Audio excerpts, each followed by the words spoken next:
Hello दोस्तों, let's crack it की magazine analysis series में आप लोगों का स्वागत है। और डाउन टू अर्थ मैगज़ीन 16 से लेकर के 30 जून 2022 की आप लोगों के सामने है। इसका जो टॉपिक है बेसिकली लिया गया है रीडिज़ाइन फॉर कंफर्ट। तो देखेंगे कि आखिर इसमें बात किस चीज़ की यहाँ पर की जा रही है। इसके साथ साथ हिंदी भाषा में डिस्कस करते हैं, जैसा कि आप लोगों को पता है। हाँ, पीडीएफ की बात कर लेते हैं ज़रा सी कि पीडीएफ आपको कहाँ मिलेगी। तो देखो, डाउन टू अर्थ है, जैसे कि ओरिजिनल मैगज़ीन देखोगे तो मार्केट में 60 रुपीज़ की ये मैगज़ीन उपलब्ध यहाँ पर होती है। और 60 रुपीज़ की ये मैगज़ीन है। वैसे मार्केट में बिकती भी नहीं है ये, ओके। बहुत सारी जगहों पर आप देखोगे आपको नहीं मिलेगी। और ऑनलाइन अगर आप सब्सक्रिप्शन लोगे तो ये सारे रेट जो हैं वो ये रहे। तो आपको पीडीएफ जो है वो इस तरीके से मिलेगी। एक तो होती है क्लीन पीपीटी पीडीएफ, एक होती है एनोटेड पीपीटी पीडीएफ और एक होती है ओरिजिनल। तो ऊपर की जो दोनों पीपीटी पीडीएफ हैं ये आपको लेट्स क्रैक इट वाला जो टेलीग्राम पर आपका चैनल है उस पर मिलेगी। इसका लिंक मैंने आपको डिस्क्रिप्शन में दिया है, वहाँ से जाकर के आप इन दोनों को डाउनलोड कर सकते हैं। ओरिजिनल पीडीएफ जो गवर्नमेंट के द्वारा रिलीज़ होती है वो आपको टेलीग्राम चैनल पर नहीं मिलेगी। उसके लिए आपको जो है वो 10 रुपीज़ यहाँ पर पे करने पड़ेंगे अगर आपको पीडीएफ चाहिए, ठीक है। वैसे कम ध्यान दो पीडीएफ की तरफ, अभी एनालिसिस पूरा होगा, सीधे एनालिसिस की तरफ जाओ और पूरा एनालिसिस देखो, मज़ा आएगा, ठीक है।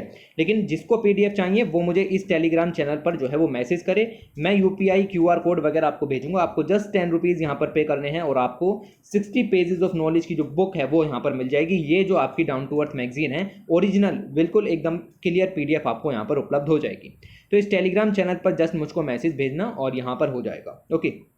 अच्छा, इस पर कोई और सवाल ना पूछें, क्योंकि यहाँ पर जो बैठा रहता है उसको सिर्फ मैगज़ीन का काम दिया गया है। उसको इन सब चीज़ों के बारे में ज़्यादा कुछ नहीं पता, और ठीक है, तो उसको मैगज़ीन के बारे में पता है। तो इसलिए ये चीज़ें आपको इतनी ध्यान रखनी है कि मैगज़ीन के ही रिगार्डिंग बात करें, ओके।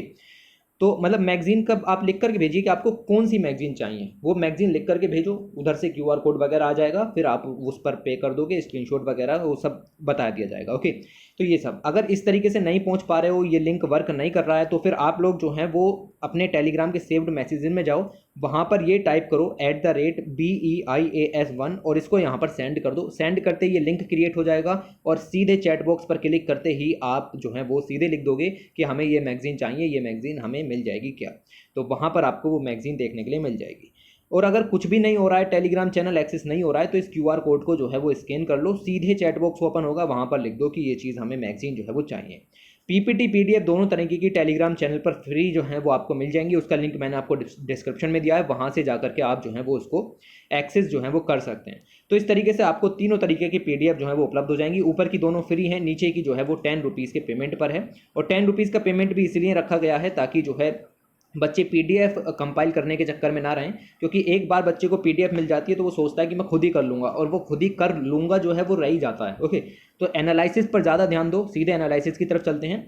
पीडीएफ वगैरह का कंपाइलेशन थोड़ा सा आपको यहाँ पर कम करना है। पीडीएफ जो है इतनी ज़्यादा ज़रूरी नहीं होती हैं, लेकिन एनालिसिस आपको बहुत ज़रूरी होता है। तो चलो पहले आर्टिकल की तरफ चलते हैं और शुरुआत करते हैं कि आखिर आर्टिकल्स के अंदर दिया क्या गया था और मैगज़ीन के अंदर आखिर चीज़ें क्या क्या दी गई थी। तो देखो, लिखा हुआ है सबसे पहले, ये बेसिकली सुनीता नारायण जी जो कि एडिटर हैं, ओके, डाउन टू अर्थ की, उनके द्वारा ये एक बेसिकली शुरू में एडिटोरियल लिखा गया था। एडिटोरियल में दो एक पॉइंट्स जो हैं वो हमारे काम के यहाँ पर हो जाते हैं। जैसे बायोडाइवर्सिटी कंजर्वेशन की बात दुनिया भर के अंदर में हो रही है, और बेसिकली 1992 जब रियो अर्थ समिट यहाँ पर हुई थी, उसके बाद से बायोडाइवर्सिटी कंजर्वेशन की बातें ज़्यादा होनी शुरू हो गई। क्यों? क्योंकि वहाँ से निकल के आई एक कन्वेंशन जिसका नाम है convention on biological diversity. Convention on biological diversity biological diversity को प्रिजर्व करने के लिए एक इंटरनेशनल कन्वेंशन थी, लीगली बाइंडिंग कन्वेंशन ये यहाँ पर है। ये भी बिल्कुल क्लियर था कि कंजर्वेशन बहुत ज़रूरी है। बायो रिसोर्सेज का, ट्री हो सकते हैं या फिर और माइनर फॉरेस्ट प्रोड्यूस हो सकते हैं, इन सब का कंजर्वेशन ज़रूरी था। पर्टिकुलरली इनका यूटिलाइजेशन सही तरीके से होना चाहिए और साथ ही साथ लोकल कम्युनिटीज़ का एक्टिव इन्वॉल्वमेंट भी होना चाहिए। इसी के साथ साथ जो भी कंपनीज आपकी बायो रिसोर्सेज का यूज़ करके प्रॉफिट कमाएंगी, उस अर्नड प्रॉफिट में से कुछ ना कुछ शेयर जो है वो आपका लोकल कम्युनिटीज़ को भी जाना चाहिए, क्योंकि आपने उनकी नॉलेज, उनके रिसोर्सेज को यूज़ किया है। तो जब ये वाला प्रोविज़न निकल करके आया तो हमने सीबीडी के अंदर में अमेंडमेंट किए और नगोया प्रोटोकॉल वहाँ पर साइन किया गया। नगोया प्रोटोकॉल 2010 में एग्रीड किया गया, और नगोया प्रोटोकॉल का एकमात्र इंपॉर्टेंट प्रोविज़न जो आपको जानना है वो है fair and equitable distribution of resource profits, okay. तो जो भी बेनिफिट यहाँ पर होंगे कम्युनिटीज़ के रिसोर्सेज का यूज़ करके, जो कंपनीज़ यहाँ पर बेनिफिट कमाएंगी, उनमें जितना भी प्रॉफिट होगा उसका fair and equitable sharing communities के साथ में आपको यहाँ पर करनी है। 2022 में 30 साल हो गए कन्वेंशन को, 1992 से आज हो गए 2022 को 30 साल यहाँ पर हो गए। तो जो ग्लोबल कम्युनिटी है वो स्टिल वर्क कर रही है कि ये फ्रेमवर्क को लगातार अपडेट किया जा सके, साथ ही साथ फ्लोरा फोना का कंजर्वेशन लगातार होता रहे, और साथ ही साथ ये जो बेनिफिट यहाँ पर निकल करके आते हैं ये सब भी सही से डिस्ट्रीब्यूट हों, क्योंकि बहुत सारे लीगल केसेस जो हैं वो यहाँ पर फंस जाते हैं। तो उन सबके सॉल्यूशन के लिए आपको ये वर्क जो है वो करना पड़ेगा। ये जस्ट एडिटोरियल है, तो पर्सनल ओपिनियन है, आपको ज़्यादा देखने की भी जरूरत नहीं है, लेकिन पता होना चाहिए कि नागोया प्रोटोकॉल है तो उसके अंदर किस चीज़ की बात की गई है, फेयर एंड इक्विटेबल शेयर की बात की गई है। इंडिया की बात करते हैं तो इंडिया में भी बायोलॉजिकल डाइवर्सिटी की बातें शुरू हुई। 1992 में तो शुरू नहीं हुई, लेकिन हमने बायोडाइवर्सिटी जो एक्ट है, बायोलॉजिकल डाइवर्सिटी बेसिकली, वो सन 2002 में यहाँ पर डाला। और फिलहाल हाल ही के अंदर हमने बायोडाइवर्सिटी अमेंडमेंट एक्ट जो है वो भी यहाँ पर पार्लियामेंट के अंदर रखा हुआ है। ओके, तो उस पर भी यहाँ पर चर्चा हो रही है 2022 का। वो मैं डाउन टू अर्थ की मैगजीन में ही पढ़ा चुका हूँ। मैगजीन तो मुझे याद नहीं, लेकिन पिछले 2 या 3 महीने के अंदर हमने पूरा का पूरा किस क्या क्या अमेंडमेंट होंगे और किस तरीके की चुनौतियाँ हैं वो सब यहाँ पर देख लिया है। बायोलॉजिकल डाइवर्सिटी एक्ट जो है वो बेसिकली आपका इसी चीज़ को यहाँ पर प्रिजर्व करता है कि जो ट्रेडिशनल नॉलेज है जो कि लोकल कम्युनिटीज़ के पास है, उसका यूज़ करके अगर कोई प्रोडक्ट बना है या बायो रिसोर्सेज का यूज़ करके कोई प्रोडक्ट बना है तो उससे रिलेटेड बेनिफिट जो है वो कम्युनिटीज़ को मिलने चाहिए। इसके अलावा नेशनल बायोडाइवर्सिटी अथॉरिटी का प्रोविज़न हमने इस एक्ट के अंदर में किया गया है। इसके अलावा हर एक स्टेट के पास अपना एक बायोडाइवर्सिटी बोर्ड यहाँ पर होगा, और हर एक विलेज के पास बायोडाइवर्सिटी मैनेजमेंट कमिटीज़ जो हैं वो यहाँ पर होंगी। बायोडाइवर्सिटी मैनेजमेंट कमिटीज़ जो हैं वो पीपल्स बायोडाइवर्सिटी रजिस्टर को तैयार करेंगी। निम्नलिखित में से कौन सी ऑर्गेनाइजेशन बायोडाइवर्सिटी रजिस्टर्स को मेंटेन करने का काम करती है? Number 1 national biodiversity authority, number 2 state biodiversity board, number 3 biodiversity management committees. तो याद रखना बायोडाइवर्सिटी मैनेजमेंट कमिटीज़ इसको करने का काम यहाँ पर करती हैं। जस्ट अ सिंपल पॉइंट, और आप मिस कर दोगे क्वेश्चन गलत हो जाएगा। ओके, क्योंकि आपको लगेगा कि तो विलेज लेवल की ये छोटी मोटी कमेटी होंगी, नेशनल बायोडाइवर्सिटी अथॉरिटी ही इसको मेंटेन करने का काम करती होगी, बट गलत। हम हर चीज़ डिसेंट्रलाइज तरीके से कर रहे हैं, तो यहाँ पर भी काम डिसेंट्रलाइजेशन तरीके से ही होगा, तो ये चीज़ें बिल्कुल इग्नोर नहीं करनी होती। आगे चलते हैं। डाइजेस्ट पेज पर आर्टिकल दिया गया था, कोल माइन वर्कर के बारे में बताया गया। बेसिकली झारखंड के अंदर धनबाद आपको पता है कोल सिटी के रूप में बेसिकली डेवलप है, और जितना भी कोल प्रोडक्शन 2020-21 में हुआ उसमें से 17% कोल प्रोडक्शन जो है वो इसी एरिया में यहाँ पर हुआ। मई के अंदर देखें तो यूनियन गवर्नमेंट ने अलाउ कर दिया है कि जितनी भी एग्जिस्टिंग माइंस हैं, जितनी भी माइंस यहाँ पर मौजूद हैं, उनको अपनी जो प्रोडक्शन कैपेसिटी है उसको 50% इंक्रीज़ करना पड़ेगा। आपको पता है कि भारी मात्रा में हीट वेव्स आई। हीट वेव्स आने का मतलब ये है कि लोगों को गर्मी ज़्यादा लगेगी। गर्मी ज़्यादा लगेगी तो फिर यहाँ पर उनकी डिमांड फॉर इलेक्ट्रिसिटी इंक्रीज़ हो जाएगी। जैसे डिमांड ऑफ इलेक्ट्रिसिटी इंक्रीज़ हुई, कोल जो पावर प्लांट है, बेसिकली थर्मल पावर प्लांट है, उनकी डिमांड यानी कोल की डिमांड बढ़ेगी। कोल की डिमांड बढ़ेगी, सप्लाई बढ़ानी पड़ेगी। सप्लाई बढ़ाने के लिए आपको कोल का ज़्यादा एक्सट्रैक्शन करना पड़ेगा, और उसी को देखते हुए 50% ज़्यादा कैपेसिटी पर प्रोडक्शन को अनुमति दे दी गई है। ओके, और चलो अनुमति तो दे दी, लेकिन एनवायरमेंटल इशू यहाँ पर आ जाता है। आपने उसके जो इम्पैक्ट होंगे उनको रिवाइज भी नहीं किया। देखो, हम 100 टन के करीब एक्सट्रैक्शन करते तो एनवायरमेंट पर अलग फर्क पड़ता, लेकिन अगर हम 150 टन करेंगे 50% ज़्यादा, ठीक है, तो एनवायरमेंट पर अलग असर पड़ेगा, अब ज़्यादा असर पड़ेगा। तो अब जो है वो एनवायरमेंटल इम्पैक्ट असेसमेंट को रिवाइज करने की ज़रूरत थी, लेकिन आपने इस केस के अंदर जब आपने 50% से इसको बढ़ा दिया तो आपने इसको रिवाइज भी नहीं किया। तो एनवायरमेंटल इम्पैक्ट असेसमेंट को रिवाइज करना जरूरी था, पब्लिक कंसल्टेशन लेनी बहुत ज़रूरी थी, लेकिन आपने विदाउट दिस ये डिसीजन यहाँ पर लिया। ओके, तो 50% इंक्रीज़ किया गया क्योंकि कंट्री के अंदर पावर क्राइसिस चल रहा है। ओके, कोल फ्यूल की शॉर्टेज यहाँ पर है, तो ये सब चीज़ें ध्यान में रखनी है। तो इकोनॉमी वर्सेज एनवायरनमेंट का इशू यहाँ पर आ जाता है। उसके बाद बात करते हैं, आगे लिखा हुआ है 6 unusual ways to harness water. ठीक है, वाटर के हमारे पास कई सारे सोर्सेज होते हैं, लेकिन यहाँ पर बेसिकली यूएन की agencies, basically United Nations universities institute for water environment and health, इन्होंने एक रिपोर्ट निकाली, और उस रिपोर्ट का नाम था अनकन्वेंशनल वाटर रिसोर्सेज। हम अलग अलग सोर्सेज से वाटर को यहाँ पर पीते हैं, ठीक है, यूज़ करते हैं, लेकिन इन्होंने बताया कि कुछ नए सोर्सेज भी उभर करके आते हैं जो कि वाटर का एक सोर्स यहाँ पर बन सकते हैं। ड्रिंकिंग वाटर की उपलब्धि यहाँ पर हो सकती है, क्योंकि 2050 तक जो सेवियर वाटर स्कैर्सिटी है वो हो जाएगी, तो हमें इन सब सोर्सेज की ज़रूरत यहाँ पर पड़ेगी। ध्यान से सुनते रहिएगा। इन्होंने पहले जो मेथड बताया कि हम हार्वेस्ट कर सकते हैं वाटर को फ्रॉम द एयर। एयर के अंदर आपको पता है कि ह्यूमिडिटी के रूप में वाटर जो है वो प्रेजेंस यहाँ पर रहता है, वाटर के मॉलिक्यूल्स होते हैं, तो उन वाटर के मॉलिक्यूल्स को हम जो है वो हार्वेस्ट कर सकते हैं। वहाँ से एयर से आप वाटर के मॉलिक्यूल्स को निकालें और पानी जो है वहाँ से तैयार किया जा सकता है। तो ये तकनीक का नाम है क्लाउड सीडिंग। आपको पता है एयरोसेल वगैरह है या वो हाइड्रो न्यूक्लियाई यहाँ पर होते हैं, ठीक है, उस तरीके से वर्क करते हैं। अभी फिलहाल वहाँ जाने की जरूरत नहीं है, आर्टिफिशियल रेन में भी ये चीज़ें मदद करती हैं। तो इसी तरीके से आप जो है वो हार्वेस्ट कर सकते हो एयर से वाटर को, या दूसरा टर्म होता है फोग हार्वेस्टिंग। तो फोग के अंदर भी वाटर के मॉलिक्यूल्स होते हैं, तो उनका भी हार्वेस्टिंग यहाँ पर की जा सकती है। तो ये सब चीज़ें थोड़ी सी ध्यान में रखना। इन्होंने कहा कि हम जो है वो ग्राउंड वाटर जो कि ब्रैकिश है वहाँ से आप फ्रेश वाटर का जो है वो यूज़ कर सकते हैं डीसैलिनेशन प्लांट्स का इस्तेमाल करके। ओके, तो जो सैलाइन वाटर है आप उसको डीसैलिनाइजेशन प्लांट्स का इस्तेमाल करके साफ़ कर सकते हो और पीने के योग्य जो है वो बना सकते हो। इसके अलावा जो म्यूनिसिपल वेस्ट वाटर होता है उसका रीयूज़ किया जा सकता है, और वो रीयूज़ जो है वो आपका सिंपल सी बात है कि वेस्ट वाटर ट्रीटमेंट प्लांट के जरिए ही किया जा सकता है, तो उसकी मदद ले सकते हो। हाई क्वालिटी फ्रेश वाटर यहाँ से एक्सट्रैक्ट किया जा सकता है। इसके अलावा micro scale capturing of rain water की जा सकती है, जहाँ रेन गिरे वहाँ कैच करनी है। कैच द रेन प्रोग्राम सरकार ने शुरू भी किया हुआ है, तो वहाँ से आपको इन चीज़ों को कैप्चर करने की ज़रूरत यहाँ पर पड़ेगी। इसके अलावा इन्होंने बताया कि moving water physically by either towing polar ice caps में सबसे ज़्यादा भारी मात्रा में फ्रेश वाटर होता है, आपको पता है ना। तो आइस कैप के अंदर से इस वाटर को यहाँ पर जो है वो एक्सट्रैक्ट किया जा सकता है। स्पेशली हिमालयन रीजन के जो स्टेट्स हैं वो इस काम को कर सकते हैं, क्योंकि Himalayan is known as a third pole. इसके अलावा आर्कटिक और अंटार्कटिक में भी इसको यहाँ पर यूज़ किया जा सकता है। तो ये थोड़ी सी चीज़ें आपको ध्यान में रखनी है। उसके अलावा आपको पता है कि डीसैलिनाइजेशन प्लांट्स का इस्तेमाल करके तो काम किया ही जा सकता है। एक और इम्पोर्टेंट चीज़ जो कि आपको यहाँ पर याद रखनी है वो है आपकी बलास्ट वाटर, ठीक है। तो ये रहा, बेसिकली जो कार्गो शिप्स होते हैं वो भारी मात्रा में बलास्ट वाटर को रिलीज़ करते हैं। लगभग 10 billion ton of ballast water cargo ships के द्वारा यूज़ किया जाता है सी को बैलेंस करने के लिए। और वो जब आपका यूज़ किया जाता है तो बेसिकली डायरेक्ट तो हम इसको पीने के इस्तेमाल में नहीं ले सकते, क्योंकि उसके अंदर अलग अलग तरीके के केमिकल्स मौजूद हो सकते हैं। तो ये जो सारा का सारा पानी यहाँ पर है, स्पेशली बलास्ट वाटर है, तो इसमें से हम जो ऑर्गेनिजम्स हैं लाइक इन्वेजिव एक्वेटिक ऑर्गेनिजम्स हो सकते हैं या अनहेल्दी केमिकल कंपाउंड्स हो सकते हैं, उनको हटा करके इसको पीने के लिए इस्तेमाल किया जा सकता है। तो ये पॉइंट्स यहाँ पर जो है वो ध्यान में रखोगे। उसके बाद आगे चलें, और यहाँ पर लिखा हुआ है Adani's power plant to bleed Dhaka dry report.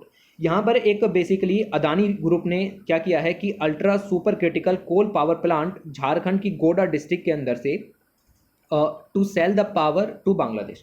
Adani group ने बांग्लादेश को बिजली बेचने के लिए झारखंड के गोड्डा डिस्ट्रिक्ट के अंदर एक ultra super critical coal power plant लगाया है। कोल पावर प्लांट इसलिए लगाया गया है कि वहाँ जो बिजली उत्पादन होगा उसको हम जो है वो भेजेंगे कहाँ, बांग्लादेश में, और बांग्लादेश से पैसा लेकर के आएंगे। लेकिन कुछ रिपोर्ट्स ये कह रही हैं कि ये बहुत ही गलत तरीके से काम हुआ है। अडानी ग्रुप ने बांग्लादेश की गवर्नमेंट को प्रेशराइज किया है पैसे को निकलवाने के लिए। इन्होंने कहा कि बांग्लादेश पहले से ही भारी इकोनॉमिक सफ़र को फेस कर रहा है, लिख रहा है ना, that Bangladesh economy will suffer in the process. Okay, तो ये बात इन्होंने यहाँ पर बताई। 25 साल की डील हुई है। इन्होंने कहा कि अडानी ग्रुप ने ज़बरदस्ती जो है वो बांग्लादेश की सरकार से इस डील को मंजूर करवाया है ताकि उनको यहाँ से पैसा मिलता रहे, जबकि बांग्लादेश की इकोनॉमी इतनी स्ट्रॉन्ग नहीं है कि वो इस तरीके के काम यहाँ पर कर सके। It adds that the country already has sufficient domestic electricity production, जबकि बांग्लादेश के पास अपना सफिशिएंट कंट्री प्रोडक्शन है इलेक्ट्रिसिटी का, उसके बावजूद भी उसको मनी स्पेंड करना पड़ेगा इस चीज़ के ऊपर। ये इतना मनी है जो आपका ये अडानी ग्रुप को देना पड़ेगा। ये इतना मनी है कि इसके द्वारा जो है वो पद्मा रिवर के ऊपर 3 ब्रिज बनाए जा सकते थे, या फिर 9 का आपकी रिवर टनल्स बनाई जा सकती थी, या मेट्रो रेलवेज बनाई जा सकती थी। तो रिपोर्ट इस बात को यहाँ पर कह रही है कि the Adani group forcibly acquired the land for the plant के लिए इन्होंने लैंड भी यहाँ पर जो है वो आपकी फोर्सिबली तरीके से एक्वायर की झारखंड के अंदर, इस डिस्ट्रिक्ट के अंदर। और उसके अलावा बांग्लादेश की सरकार को प्रेशराइज भी किया ताकि यहाँ से जो है वो मनी मोबिलाइज होता रहे। खैर, ये आपकी न्यूज़ में आती रहती हैं चीज़ें, आपको बस ध्यान रखना है कि कॉरपोरेट्स जो हैं वो इस तरीके से यहाँ पर वर्क कर रहे हैं। अभी ये रिपोर्ट सही है या गलत हैं उस पर हमें कोई डिसीजन नहीं लेना। हमारा काम था कि हाँ ऐसा सब चल रहा है और इसको जस्ट पढ़ करके इग्नोर कर दो, इसको रिवाइज करने की भी ज़रूरत नहीं है। उसके बाद आगे बात करें global wealth inequalities widen in the past 2 years. तो ऑक्सफैम अपनी इनइक्वालिटी रिपोर्ट्स लगातार रिलीज़ करता रहता है, और इन्होंने यहाँ पर यही बताया कि पिछले 2 सालों में इनइक्वालिटीज़ बहुत तेज़ी से यहाँ पर बढ़ गई है। स्पेशली वेल्थ इनइक्वालिटीज़ की बात करते हैं, जेंडर की नहीं। ओके, तो जो अमीर हैं वो और अमीर हो गए हैं, जो गरीब हैं वो और गरीब हो गए हैं। ये बात ऑक्सफैम रिपोर्ट ने यहाँ पर बताई। और 2 साल क्यों? क्योंकि पेंडेमिक ख़त्म हुआ और उसके बाद 24 महीने का समय, तो ये सब पोस्ट पेंडेमिक सिनेरियो जो है वो यहाँ पर निकल कर के आया। इन्होंने कहा कि कॉरपोरेशंस जो एनर्जी सेक्टर में मौजूद हैं, या फूड सेक्टर में है, या फार्मास्यूटिकल सेक्टर में हैं, उन्होंने जो है वो अच्छा खासा काम किया है। आप देख सकते हो कि फूड सेक्टर के अंदर 62 नए बिलीनियर्स उभर करके आए हैं। इसका क्या मतलब है कि फूड सेक्टर के अंदर अगर जिन लोगों ने भी अच्छा काम किया वो बिलीनियर यहाँ पर बन गए, इनइक्वालिटी बढ़ गई क्योंकि वो लोग जो हैं वो अमीर हो गए। और आपको देखने के लिए मिलेगा कि सिनेरियो ऐसे ही चलता है। ऐसे ही फार्मा कंपनीज हैं या इंस्टीट्यूशंस हैं, ऐसे 40 नए फार्मा बिलीनियर्स जो हैं वो पैंडमिक से यहाँ पर निकल करके आए हैं और ये कोविड-19 का इन पर जो है वो अपॉर्चुनिटी यहाँ पर देखने के लिए मिली। तो ये सब चीज़ें, इसके अलावा बताया कि 2022 तक लगभग 263 मिलियन पीपल पॉवर्टी में चले जाएंगे, ये सब चीज़ें। खैर ये भी रिपोर्ट आपको जो है वो ज़्यादा डिटेल में नहीं देखनी क्योंकि ऑक्सफैम रिपोर्ट है, हर साल आती रहती है, हर समय पर चेंज होती रहती है। तो ये सब चीज़ें उसी हिसाब से आप नोट कर सकते हैं। उसके बाद ग्लोबल लेवल पर क्या चल रहा है, तो जो आपका यूरोपियन यूनियन है उसने एक मिशन चलाया था, the mission for adaptation to climate change. Climate change से कैसे अडेप्ट होना है उसके लिए यूरोपियन यूनियन का ये बेसिकली मिशन है। और इस मिशन के अंदर इन्होंने क्या किया है, इन्होंने अभी अनाउंस किया कि यूरोपियन यूनियन के 118 रीजन्स और लोकल अथॉरिटीज़ पार्टिसिपेट करेंगे इस मिशन को सक्सेसफुल बनाने के लिए। ओके, तो यहाँ डिसेंट्रलाइजेशन का पर्सपेक्टिव दिख रहा है, यहाँ पर भी लोकल जो अथॉरिटीज़ हैं उनको इन्वॉल्व किया जा रहा है। तो ये चीज़ें याद रखना। और जब ये मिशन एडोप्ट हो जाएगा या ये मिशन में पार्टिसिपेशन होगा तो सिंपल सी बात है, यूरोपियन ग्रीन डील हो या यूरोपियन क्लाइमेट एडेप्टेशन स्ट्रेटजी हो वो यहाँ पर पूरी हो सकती है। भाई क्लाइमेट चेंज से एक बार एडेप्ट हो गए तो फिर कोई परेशानी यहाँ पर नज़र नहीं आती, आप हर चीज़ को यहाँ पर सक्सेसफुली कर सकते हो क्योंकि क्लाइमेट चेंज का असर आप पर पड़ना खत्म हो जाएगा, तो आप उसको हराने के बारे में भी सोच सकते हो। तो ये चीज़ें यहाँ पर उभर करके आती हैं। सिग्नेटरीज जो हैं जितने भी हैं, लगभग 118 सिग्नेटरीज या रीजन्स, ये सारे टोटल मिला करके 18 EU मेंबर स्टेट से यहाँ पर आते हैं और इन्होंने सब ने मिलकर के इतने रुपए भी यहाँ पर दिए और बेसिकली ये जो रुपए हैं वो आपके खर्च किए जाएंगे क्लाइमेट रेजिलियंस पाथवेज हासिल करने में, क्लाइमेट डाटा इकट्ठा करने में, मैथोलॉजीज़ को अच्छा करने में, असेसमेंट करने में, साथ ही साथ इफेक्टिव एडेप्टेशन मीज़र वगैरह लेने में, इन सब चीज़ों में यहाँ पर सोल्व किए जा सकते हैं। तो 118 रीजन्स के अंदर प्राइवेट कंपनीज़ वगैरह भी मौजूद हैं। खैर ज़्यादा डिटेल में नहीं जाना, बट इतना समझना है कि लोकल कम्युनिटीज़ का इन्वॉल्वमेंट कितना ज़रूरी हो जाता है। सिंगापुर के अंदर 11,670 डेंगू के केसेस यहाँ पर निकले। तो आपको जस्ट एक पॉइंट याद रखना है कि 2022 में डेंगू इमरजेंसी किस देश के अंदर लगी, तो 2022 में डेंगू इमरजेंसी सिंगापुर के अंदर में लगी। और कुछ याद नहीं रखना, मैच ऑफ द फॉलोइंग में दे देगा सिंगापुर, इधर देगा डेंगू इमरजेंसी काउंट, न्यूज़ में था। आपसे पूछेगा कितने ऑप्शन सही हैं, ओनली 1, ओनली 2, ओनली 3, ओनली 4। जब तक चारों नहीं पता होंगे तब तक नहीं कर पाओगे, इसलिए ध्यान में रखो थोड़ी थोड़ी सी चीज़ें। तो WHO ने यह भी कहा है कि जो आपका बेसिकली ये जो आपकी डेंगू है ये 100 कंट्रीज़ में एंडेमिक है। खैर ये सब याद नहीं रखना, लेकिन ये याद रखना है कि डेंगू इमरजेंसी सिंगापुर के अंदर में है, तो 100 से ज़्यादा कंट्रीज़ में अभी एंडेमिक भी है। इसके अलावा अगर हम आगे बात करें तो a warming would could make human shrink in size, ये एक स्टडी हुई और स्टडी किसने की, कौन सी बुक में की, वो जानने की ज़रूरत नहीं, लेकिन इस स्टडी के अनुसार ये पता चला कि जैसे जैसे वार्मिंग होती रहती है ह्यूमंस के जो बेसिकली लंबाई है या चौड़ाई है, उनका जो साइज़ है बेसिकली वो श्रिंक होता रहता है, वो छोटे होते रहते हैं। ओके, तो ये स्टडी यहाँ पर निकल के आई, ये पैलियोंटोलॉजिस्ट हैं, इन्होंने स्टडी की और इन्होंने देखा कि ऐसे चीज़ें पहले भी देखने के लिए मिली हैं। पहले जो हॉर्सेज होते थे उनकी हाइट यहाँ पर या उनका जो बॉडी साइज़ है वो यहाँ पर कम हो गया था, जबकि टेम्परेचर 55 मिलियन ईयर पहले यहाँ पर जब बढ़ा था तब। तो हॉर्सेस के ऊपर पहले ये हम नाप चुके हैं, लेकिन अभी जो है वो इंसानों में भी ये चीज़ें देखने के लिए मिलेंगी। और जब हॉर्सेस में ये काम हुआ था, मतलब टेम्परेचर बढ़ा था, उनका बॉडी साइज़ कम हो गया था, तो उस पीरियड को कहा जाता था पैलियोसीन ईओसीन थर्मल मैक्सिमा। तो ये चीज़ यहाँ पर याद में रखनी है। इसके अलावा मैंने एक ग्रीन कलर का हाइलाइटर यूज़ करके यहाँ पर लिखा है बर्गमैन रूल। ये क्या होता है, ये होता है कि animals in the warmer part of the world today are often smaller than those in the colder area on an ecological principle, और इस प्रिंसिपल का नाम है आपका बर्गमैन रूल। तो ये रूल क्या कहता है, ये सिद्धांत ये कहता है कि दुनिया के वार्मर इलाकों में यानी कि गर्म इलाकों में रहने वाले जो एनिमल्स हैं, और इंसान भी एक एनिमल है तो वो भी इसके अंदर में आ जाता है, तो जो वार्मर एरियाज़ के अंदर रहने वाले एनिमल्स हैं वो छोटे होते हैं compare to the colder areas में रहने वाले मैमल्स की एनिमल्स की तुलना में। ओके, तो ये इकोलॉजिकल प्रिंसिपल है जिसका नाम है बर्गमैन रूल, ये आपको याद रखना है। उसके बाद इंडिया के अंदर क्या हुआ, इंडिया में बेसिकली इंडियन मेट्रोलॉजिकल डिपार्टमेंट ने अनाउंस किया कि साउथ वेस्ट जो मानसून है स्पेशली जब केरल के अंदर से आता है तो 1 जून को आना चाहिए, लेकिन इस बार 3 दिन पहले आ गया। तो ये हमारे लिए सही खबर है। गर्मी भी बहुत तेज़ थी लेकिन इम्पैक्ट देखने के लिए नहीं मिल रहा है। कहीं पर डेफिशिएंट रेनफॉल हो रही है, कहीं पर एक्सेसिव रेनफॉल हो रही है। 8-10 साल में पहली बार, जैसे चेरापूंजी वगैरह इलाके हैं 1200 mm तक की वर्षा यहाँ पर पहुँच गई। तो ये सब चीज़ें दिखती हैं। असम के अंदर फ्लड्स इसी का ही कारण है।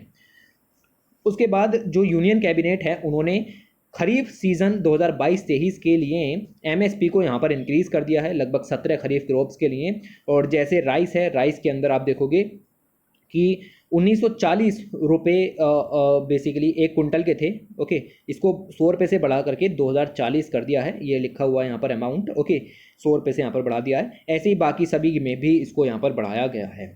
तो ये चीज़ें आपको थोड़ी सी ध्यान रखनी है। फिर इंडिया और यहाँ पर रिलीज़ की गई global sustainable development report, 163 countries में इंडिया की रैंक आई 121 और 121 रैंक आई है। तो ये बिल्कुल भी अच्छी बात नहीं है, हम काफ़ी अच्छा करने की कगार पर होने चाहिए। ओके, और कंट्री जो है वो तीसरे कंसेक्यूटिव ईयर में लगातार स्लिप हुई है। इससे पहले हमारी रैंक अच्छी थी, लेकिन ये ख़राब होती चली जा रही है।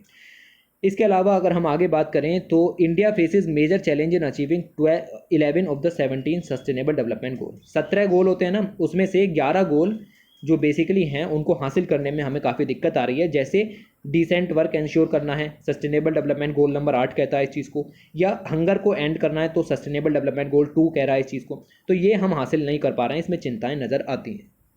उसके बाद आगे बात करते हैं, लिखा हुआ है a price rise nobody is talking about. तो हुआ क्या, हुआ ये कि अनप्रेसिडेंट तरीके से फोडर के जो प्राइस हैं वो यहाँ पर राइज हो गए, जिससे फार्मर्स को डेयरी को क्विट करना पड़ रहा है और जो कैटल्स हैं उनको छोड़ना पड़ रहा है। आपको भी देखने के लिए मिला होगा कि सड़कों पर काफ़ी भारी मात्रा में कैटल्स जो हैं वो यहाँ पर हैं। तो इसके पीछे का एक रीज़न जो है वो ये भी है कि जो फोडर हैं उसके प्राइसेस बढ़ जाते हैं, फार्मर्स फोडर को अफोर्ड नहीं कर पाते। जब फोडर अफोर्ड नहीं कर पाते तो गाय भैंसों को खिलाएंगे क्या, और जब खिलाएंगे नहीं तो दुग्ध उत्पादन नहीं होगा और प्रोडक्टिविटी कम हो जाएगी। तो इसकी वजह से उनको यहाँ पर एबेंडन करना पड़ता है, डेयरी फार्मिंग को क्विट करना पड़ता है। ओके, अब काफ़ी सारी केस स्टडीज़ भी दी गई थी कि ग्राउंड लेवल पर जाकर के एक दो को देख लेंगे। जैसे इनसे पूछा गया, ये सब ग्राउंड लेवल की स्टडीज़ होती हैं, इन पर बिल्कुल संदेह नहीं कर सकते आप। ठीक है, देखो सरकारी डाटा पर एक बार संदेह कर लेना, लेकिन इस पर बिल्कुल भी संदेह मत करना जो इन लोगों ने ग्राउंड पर जाकर के ये स्टडी यहाँ पर की है डायरेक्ट लोगों से। ठीक है, क्योंकि लोकल कम्युनिटी का पार्टिसिपेशन हर जगह जरूरी है, तो इस चीज़ को बिल्कुल भूलना नहीं है।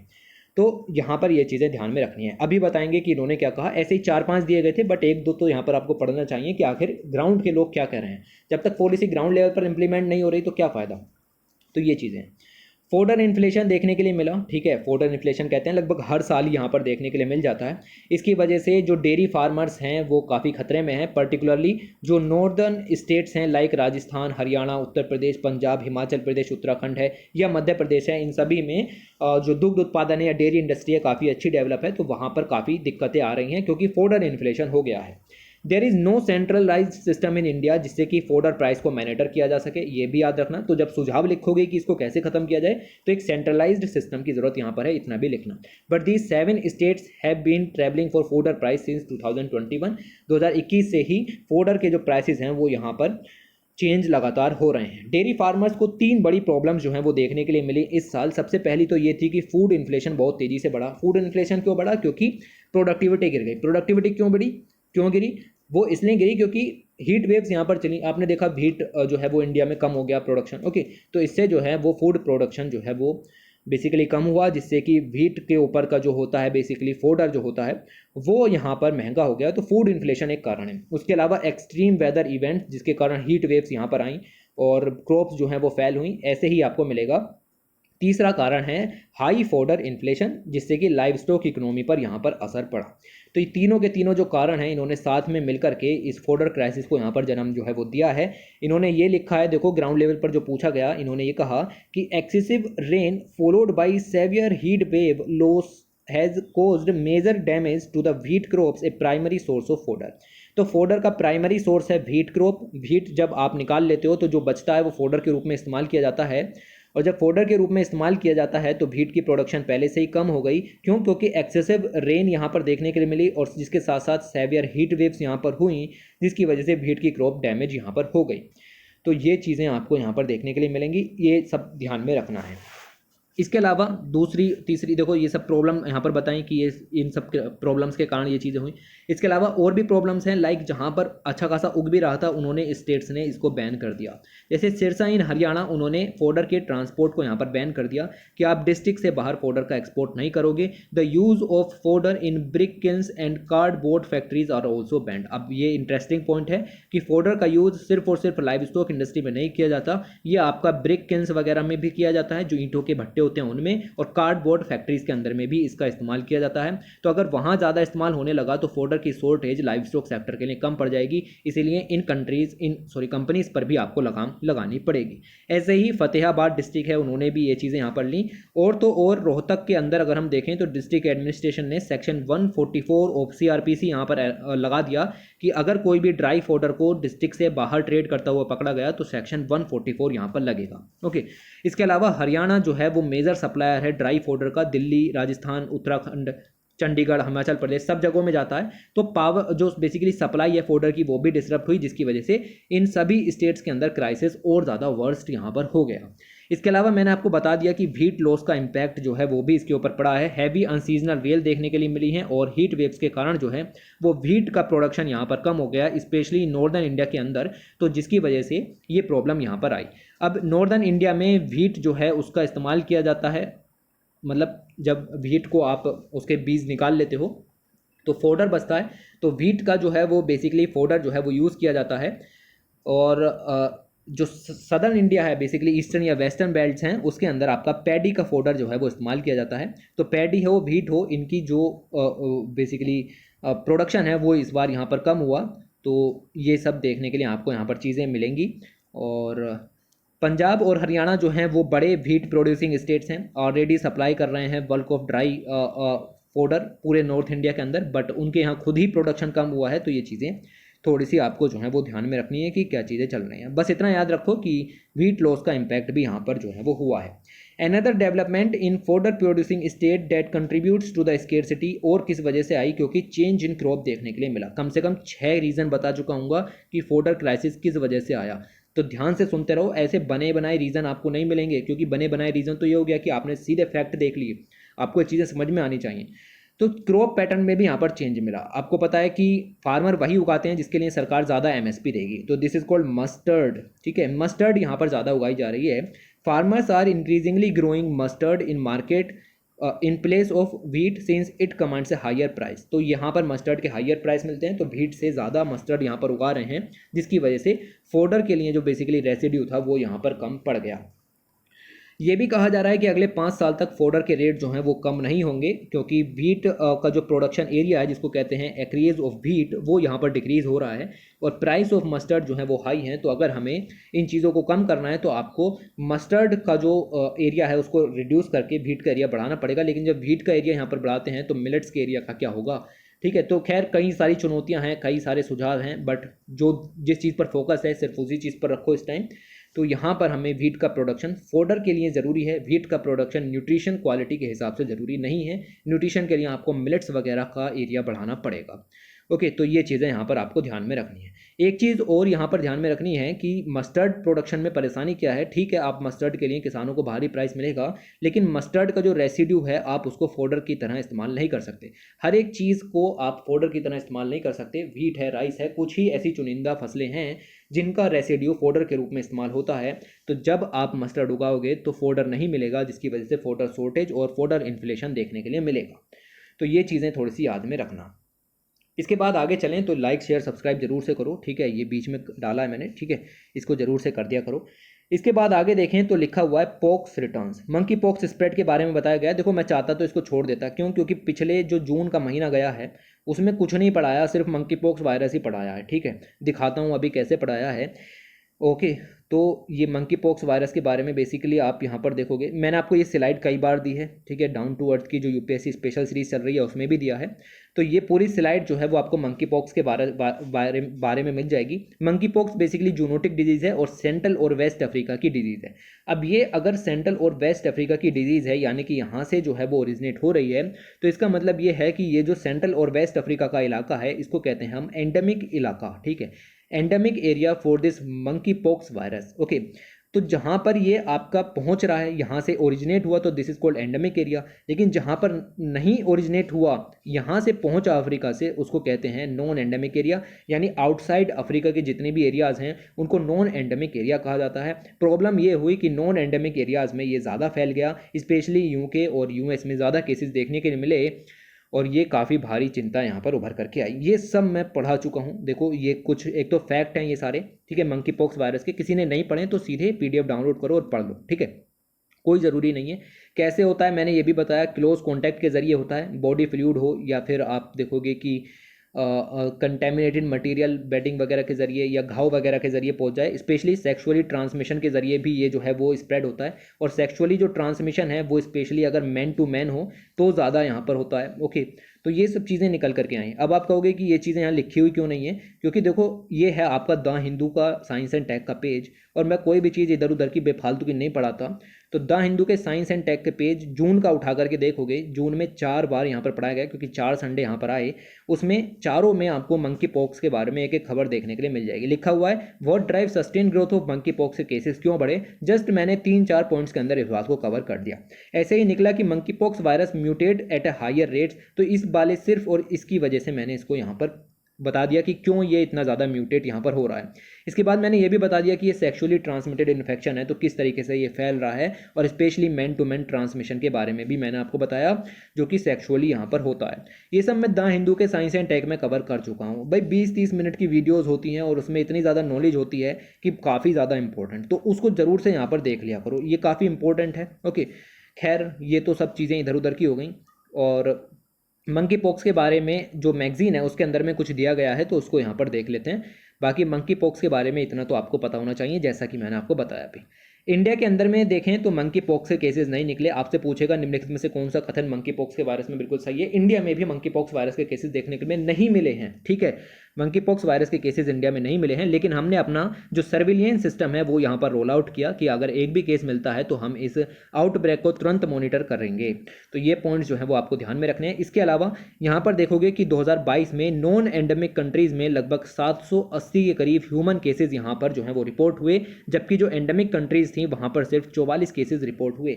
यानी सेंट्रल है या वेस्ट अफ्रीकन कंट्रीज हैं, वहाँ पर सिर्फ 44 केसेस मिले, जबकि यूके, यूएस और ये कुछ साउथ अमेरिका की कंट्रीज हैं जहाँ पर जो है वो आपको केसेस ज़्यादा देखने के लिए मिले। आप देखोगे कि ये पूरा इलाका नॉन एंडेमिक है, ये नॉन एंडेमिक है, ये पूरा इलाका नॉन एंडेमिक है, और ये भी नॉन एंडेमिक इलाका है। ओके, तो एंडेमिक कौन सा है, तो जो अफ्रीका वाला दिया गया है, स्पेशली ब्लू कलर से दिखाता हूँ, this area is endemic. Okay, तो 7 कंट्रीज हैं लगभग एंडेमिक जिसमें मंकी पॉक्स वायरस है, जहाँ से ये ओरिजिनेट हो रहा है वगैरह वगैरह चीज़ें।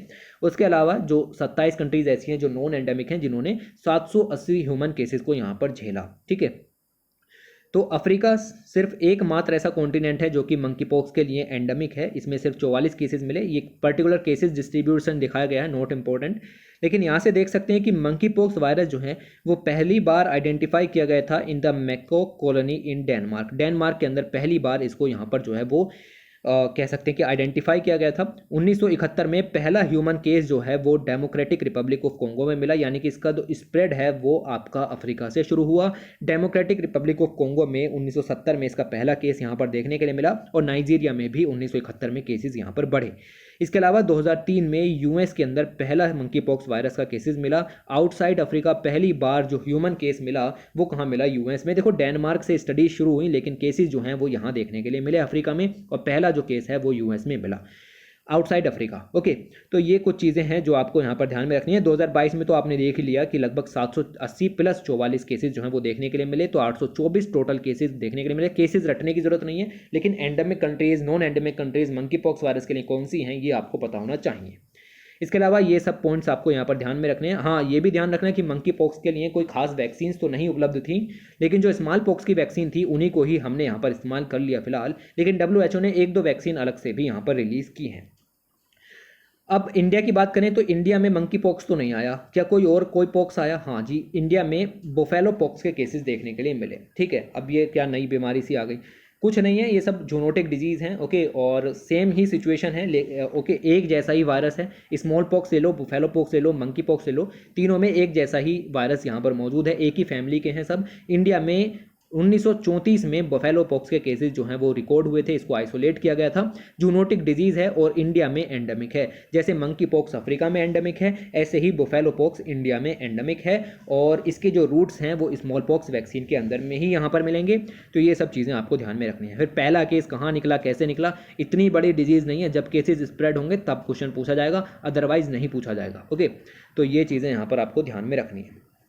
इसके अलावा मंकी पॉक्स है, बुफेलो पॉक्स है, इन सबको ख़त्म करने के लिए जो WHO है उसने एक तरीके से मंकी पॉक्स स्पेसिफिक वैक्सीन जिसको कहते हैं MVABN, इसको यहाँ पर रिलीज़ किया है। सिर्फ एक वैक्सीन है, इसको अप्रूव दिया है।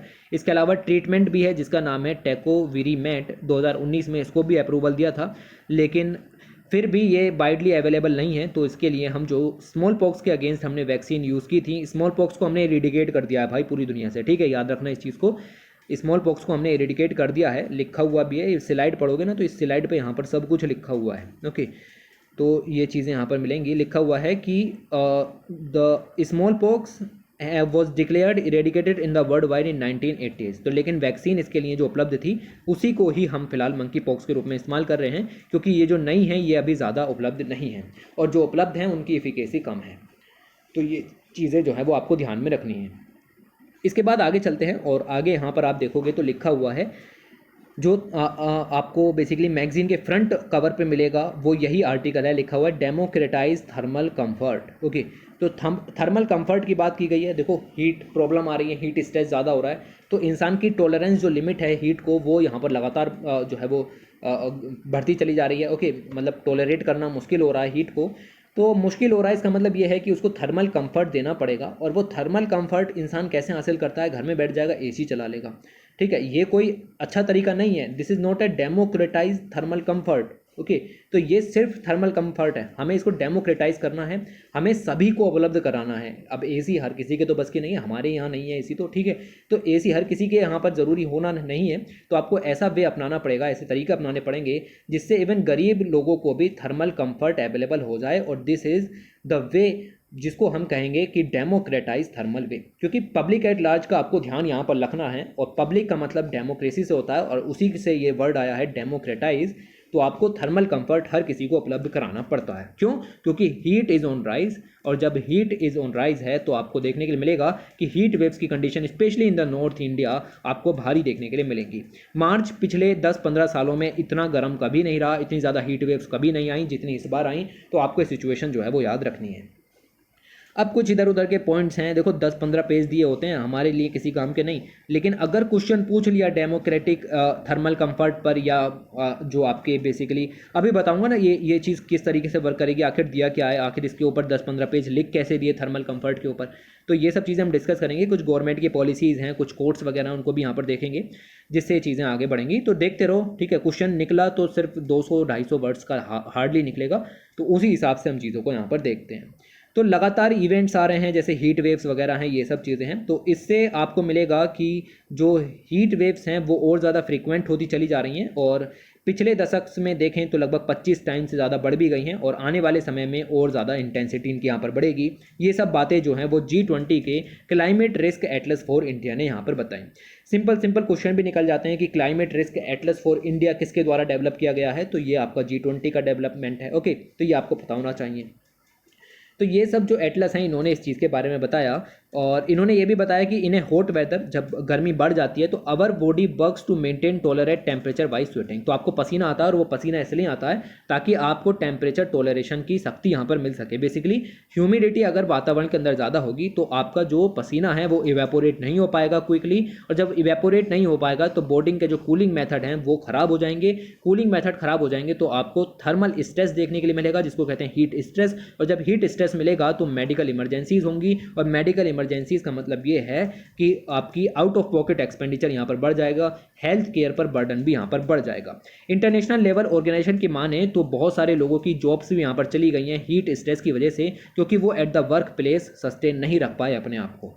हीट वेव्स की अगर हम बात करें, IMD ने इसको हीट वेव्स को डिफाइन भी किया है कि जब maximum air temperature departure is 4.5 degree और more from the normal and can last for several days, जिससे फैटलिटीज़ का रिस्क इंक्रीज हो जाए, तो उसको हीट वेव्स कहते हैं। टेम्परेचर अगर एक साथ 4 डिग्री 5 डिग्री से यहाँ पर बढ़ जाए, और आपको मिलेगा कि नॉर्मल टेम्परेचर से और कुछ दिनों तक यहाँ पर रह जाए, तो हीट वेव्स की कंडीशन बन जाती है। This is the IMD definition. Okay, तो ये सब चीज़ें थोड़ी सी आपको ध्यान में रखनी है। इसके अलावा हीट वेव्स तो आते ही आते हैं, इसके अलावा इसका जो इम्पैक्ट है वो सिटीज़ में भी फील होता है। सिटीज़ में स्पेशली जहाँ हाई डेंसिटी बिल्डिंग्स हैं या एसफाल्ट कंक्रीट्स के बने हुए इंफ्रास्ट्रक्चर हैं, वहाँ पर हीट वेव्स भारी तबाही यहाँ पर मचाती हैं। इसके अलावा वेजिटेशन कवर भी आपका सिटीज़ के अंदर नहीं होता, जिसकी वजह से हीट आइलैंड जो है वो यहाँ पर क्रिएट हो जाते हैं। हीट आइलैंड बेसिकली हीट का ट्रैप होना होता है एक पर्टिकुलर एरिया के अंदर। लेट से दिस इज़ द सिटी, और सिटी में हीट जो है वो काफ़ी एकदम से यहाँ पर आपको मिलेगा कि इकट्ठी यहाँ पर हो जा रही है। ओके, तो ये सिचुएशन आपको देखने के लिए मिलेगी कि एक हीट का बेसिकली बबल बन जाता है। सब बबल दिखता तो नहीं, लेकिन अगर हम उसकी बाउंड्रीज बना दें तो ये इस तरीके से एक जो है वो बबल बन जाएगा, एक डोम बन जाएगा, एक आइलैंड टाइप का हो जाएगा, जिसको हीट आइलैंड यहाँ पर कहा जाता है। ये बेसिकली एयर के सबडक्शन, कन्वेक्शन, इन सब के कारण भी होता है। खैर उस फिनोमिना में अभी नहीं जा रहे, क्योंकि अभी हम थर्मल कंफर्ट के बारे में देख रहे हैं, ना कि हीट आइलैंड के बारे में। ये जस्ट बेसिक प्रॉब्लम्स हैं, इंट्रोडक्शन है, जिससे आपको इस आर्टिकल की तरफ यहाँ पर ले जाया जा रहा है। तो हीट आइलैंड यहाँ पर क्रिएट हो जाते हैं। और इन सब के अलावा देखो कई सारी प्रॉब्लम सिटीज़ के अंदर मैं बता रहा हूँ, ठीक है, ध्यान से सुनते रहो। ये सब प्रॉब्लम्स हैं, कंक्रीट के बने हुए सामान, वेजिटेशन कम है, हीट आइलैंड क्रिएट हो जाते हैं। एसी चलाते हैं, एसी से वेस्ट हीट रिलीज होती है, आपने देखा होगा, जहाँ आगे से ठंडी हवा, पीछे से गर्म हवा, ठीक है, तो ये चीज़ें यहाँ पर निकलती रहती हैं, तो वेस्ट हीट रिलीज होती है। फिर व्हीकल्स बहुत ज़्यादा हैं, इंडस्ट्रियल प्रोसेसेस हैं, इन सब के कारण इफेक्ट और ज़्यादा यहाँ पर बढ़ जाते हैं। और इसके कारण अर्बन एरिया में 4 से 12 डिग्री टेम्परेचर देखने के लिए मिलता है compare to the surrounding areas, specially green cover या रूरल एरियाज। ओके, तो टेम्परेचर यहाँ पर बढ़ जाता है। दिल्ली में देखें तो लगभग 2.5 गुना से टेम्परेचर यहाँ पर बढ़ जाता है, हीट वेव्स यहाँ पर बढ़ जाती हैं। ये सब बातें भी आपको ध्यान में रखनी है। फिर यूनाइटेड नेशंस की कुछ बेसिकली एजेंसी जैसे कि यूएनईपी है, उन्होंने भी कहा, उन्होंने एक रिपोर्ट रिलीज की, that is called beating the heat A sustainable cooling handbook for cities, जो कि 2021 में पब्लिश हुई। और उन्होंने कहा कि 2021 तक दुनिया भर की सिटीज़ वहाँ पर टेम्परेचर 4 डिग्री से यहाँ पर बढ़ जाएगा। और 4 डिग्री से बढ़ने का मतलब है कि पेरिस एग्रीमेंट के सारे गोल धरे के धरे रह जाएंगे। तो ये चीज़ है। Heat stress is coming at an enormous energy cost and with serious environmental consequences. Urban heat island, जो कि मैंने ये वाला फिनोमिना आपको यहाँ पर बताया, also have profound effect on emissions and higher temperature outside increased demand of the energy inside for cooling, creating a vicious cycle. तो यही चीज़ जो है वो मैंने आपको डिस्कस की। हीट स्ट्रेस यहाँ पर बढ़ेगी, एनर्जी कॉस्ट यहाँ पर बढ़नी शुरू हो जाएगी और सीरियस एनवायरमेंटल कंसिक्वेंसेस देखने के लिए मिलेंगे, स्पेशली अर्बन एरियाज़ के अंदर। अर्बन हीट आइलैंड जो हैं वो इस इफेक्ट को और ज़्यादा यहाँ पर बढ़ा देते हैं, इमिशंस बढ़ जाते हैं, टेम्परेचर बढ़ जाते हैं, इंक्रीज़ हो जाती है डिमांड, जिसकी वजह से आपको मिलेगा कि और कूलिंग की ज़रूरत पड़ती है, और एसीज़ यहाँ पर लगती हैं। जिसके घर में एक एसी है, अब उसको 2 एसी की ज़रूरत पड़ रही है इतनी गर्मी में। तो इसका मतलब क्या है कि अब दुगनी मात्रा में उसके घर से हीट रिलीज होगी। That is called vicious cycle of heat. Okay, तो ये सब पॉइंट्स जो हैं वो आपको ध्यान में रखने हैं। इसके बाद अगर हम आगे यहाँ पर बात करें तो इन सब, अब अमीर लोग हैं वो तो इस काम को यहाँ पर कर लेंगे, ओके, और अफोर्डेबल हाउस जो आप यहाँ पर प्रोवाइड करा रहे हैं उसके अंदर भी ये काम होने चाहिए। लोगों को कूलिंग से सुरक्षा तो आपको देनी है, ओके, चाहे वो गरीब हो या अमीर हो। अमीर तो कर लेंगे, एसी वगैरह लगा करके फिट हो जाएंगे एकदम, लेकिन गरीबों का क्या, हम जैसे तुम जैसों का क्या? तो उनके लिए यहाँ पर सुझाव दिए गए हैं। बेसिकली आर्टिकल इसी चीज़ के ऊपर है कि आखिर थर्मल कंफर्ट को डेमोक्रेटाइज कैसे करना है, गरीब लोगों को थर्मल कंफर्ट कैसे उपलब्ध कराएं। हम दिन भर पसीने में बैठे रहते हैं, क्यों बैठे रहते हैं? क्योंकि हमारे पास तरीके नहीं है कि कैसे गर्मी से निजात पाएं। पंखा चला लेंगे, ज़्यादा से ज़्यादा कूलर चला लेंगे, इससे ज़्यादा कुछ नहीं। ओके, तो उसके लिए हीट स्ट्रेस है, उससे कैसे बचा जाए। इंडिया ने इसके लिए इंडिया कूलिंग एक्शन प्लान यहाँ पर चलाया था। Union ministry of environment, forest and climate change के द्वारा 2019 में शुरू किया गया था। एम ये था कि जो कूलिंग की डिमांड है, स्पेशली एसी वगैरह की डिमांड है, कूलिंग डिमांड है, उसको यहाँ पर रिड्यूस करेंगे 20 से 25% तक, और साथ ही साथ कूलिंग एनर्जी की जो रिक्वायरमेंट है उसको भी कम किया जाएगा 25 से 40% तक 2037-38 तक। मतलब जो अमीर लोग हैं जो एसी वगैरह चला रहे हैं उनकी एसी कम करानी है, लोकल भाषा में, बिल्कुल लोकल भाषा में। लेकिन आपको ये पूरा का पूरा पैसेज रटना है, ये याद करना है, ये भूल नहीं सकते आप, ठीक है। तो ये चीज़ें आपको थोड़ी सी याद रखनी है, कुछ तो याद रखोगे, ठीक है। तो ये आपको यहाँ पर जो है वो याद रखना है कि आखिर कूलिंग जो प्लान है उसका मकसद क्या है, कितना कम करना है, कैसे कम करना है। लोकल भाषा में मैंने आपको बता दिया, जो लोग कूलिंग के लिए एनर्जी का इस्तेमाल कर रहे हैं उनकी रिक्वायरमेंट को हमें यहाँ पर कम करना है। अगर हम बात करें इंडिया कूलिंग एक्शन प्लान की, ये एस्टिमेट करता है कि इंडिया में जो रेसिडेंशियल सेक्टर है वो रेसिडेंशियल फ्लोर एरिया में उसमें लगातार वृद्धि यहाँ पर होती चली जा रही है। मतलब लगभग 178 मिलियन स्क्वायर का एरिया हर साल इसके अंदर यहाँ पर बढ़ जाता है, रेसिडेंशियल एरिया, जिसकी वजह से आपको यहाँ पर देखने के लिए मिलेगा कि जो एसीज वगैरह हैं वो भी उसी तेज़ी से बढ़ेंगी और उसी तेज़ी से आपका जो हीट रिलीज है पर हाउस वो भी यहाँ पर बढ़ जाएगा। अब अगर हम बात करें आगे, तो प्रधानमंत्री आवास योजना अर्बन चलाई हुई है, जिसके अंदर अफोर्डेबल हाउसिंग प्रोग्राम सरकार यहाँ पर चला रही है लो इनकम ग्रुप्स के लिए। तो इन लो इनकम ग्रुप्स के लिए भी हमें ये इंश्योर करना पड़ेगा thermal comfort in this house, और इसके लिए ये एक विन विन सॉल्यूशन यहाँ पर हो सकता है, जिससे हम क्लाइमेट के इम्पैक्ट को कम कर सकते हैं और एनर्जी क्राइसिस को भी रोक सकते हैं। तो करंटली अगर हम बात करें तो बिल्डिंग रिलेटेड एनर्जी एफिशिएंसी जो पॉलिसीज़ इंडिया के अंदर में मौजूद हैं, जिनको कहते हैं बिल्डिंग कोड्स, ये are design to promote the energy efficient cooling technologies. इसके अंदर में ये क्या कहा गया है कि एसी को ऐसे बनाओ जो कम बिजली खाए। इन्होंने ये नहीं बताया कि एसी का इस्तेमाल ना हो, ऐसा ही काम हो जाए। ओके, तो जो हमारे बिल्डिंग कोड्स मौजूद हैं ना इंडिया के अंदर, जैसे अभी मैं और यहाँ पर बताऊंगा, इको निवास संहिता है, नेशनल बिल्डिंग कोड है, इन सब के बारे में डिस्कस करेंगे। तो ये जितने भी चीज़ें हैं इनके अंदर ये लिखा हुआ है कि energy efficient cooling technologies use करनी है। मतलब इन्होंने ये नहीं कहा कि एसी बंद कर दो, इन्होंने कहा कि एसी को ऐसा बनाओ जो कि कम बिजली की रिक्वायरमेंट यहाँ पर ले सके। तो इन्होंने इस चीज़ को यहाँ पर नहीं लिया कि but such major do not necessarily improve thermal comfort hours and reduce the need for energy intensive cooling services and air conditioner hours.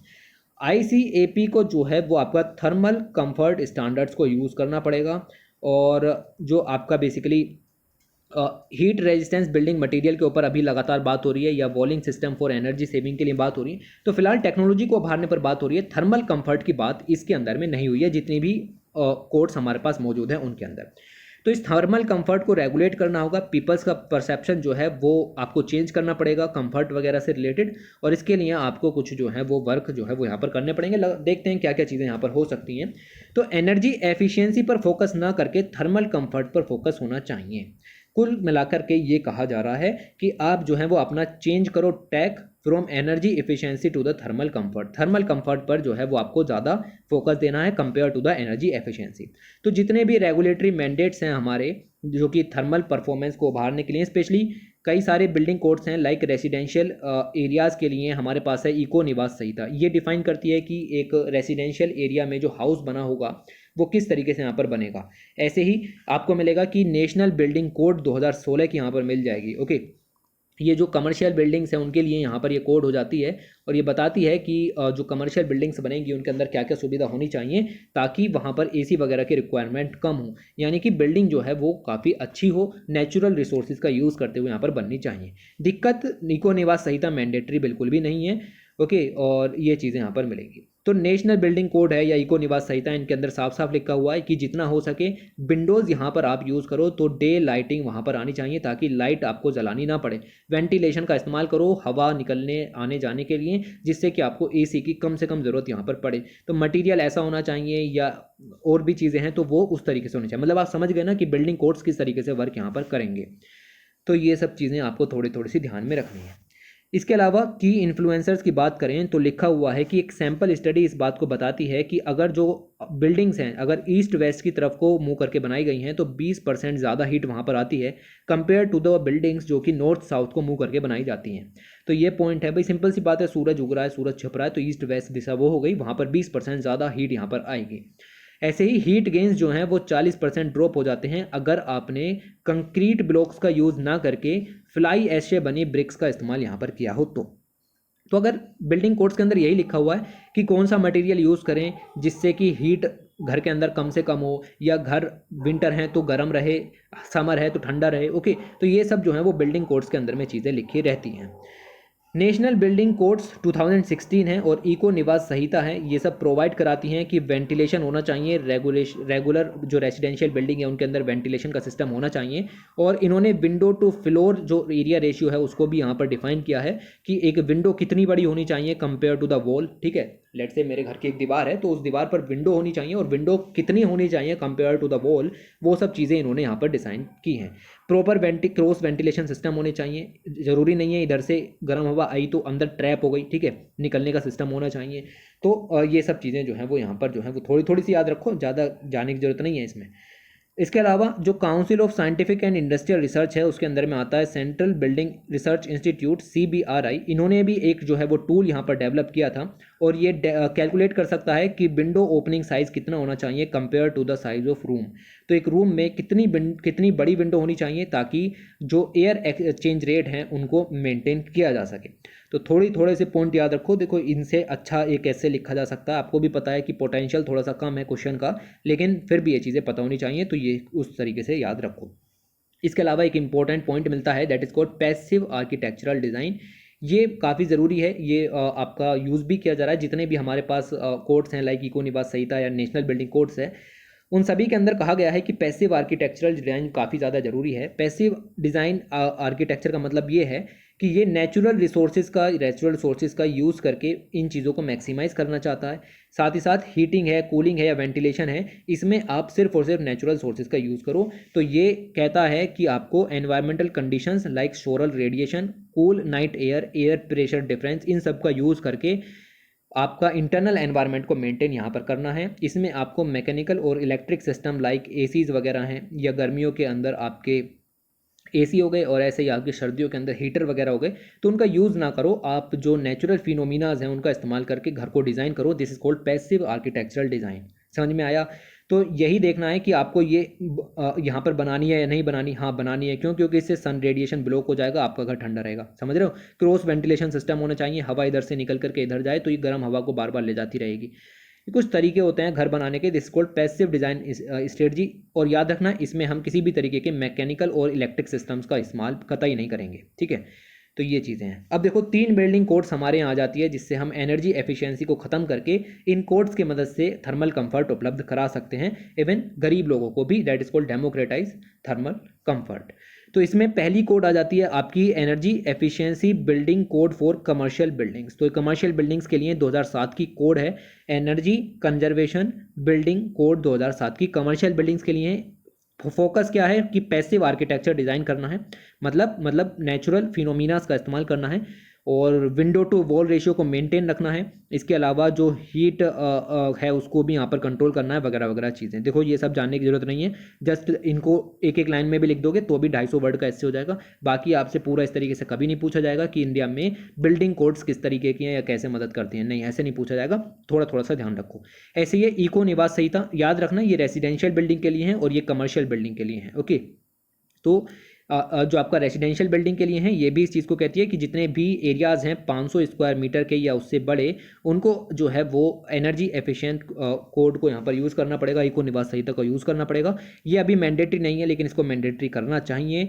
और इसमें भी फीचर यही है कि पैसिव डिज़ाइन को यूज़ करना है, बिल्डिंग ओरिएंटेशन को ध्यान रखना है, मटीरियल की चॉइस को भी यहाँ पर आपको ध्यान में रखना है। ओके, इसको और इम्प्रूव करने की ज़रूरत है, और इसके अंदर बेसिकली हीट गेन को कैलकुलेट करें या लाइट ट्रांसमिशन, विजिबिलिटी, इन सब चीज़ों को भी ध्यान में रखा जाना चाहिए। इसके अलावा एक आ जाती है 2016 की नेशनल बिल्डिंग कोड NBC, जिसके अंदर नेचुरल वेंटिलेशन की बात है। फिर वही बात पैसिव आर्किटेक्चरल डिज़ाइन की बात हो गई, और मिक्स्ड मोड में बिल्डिंग्स को यहाँ पर बनाना है। तो ये सब चीज़ें आपको यहाँ पर देखने के लिए मिलेंगी।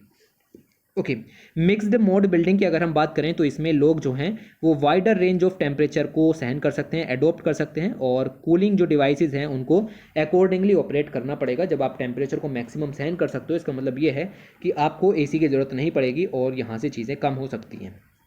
ये सब चीज़ें निकल करके आती हैं।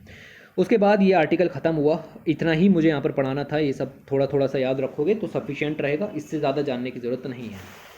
उसके बाद आगे बात करें, लिखा हुआ है ट्रायल बाई फायर।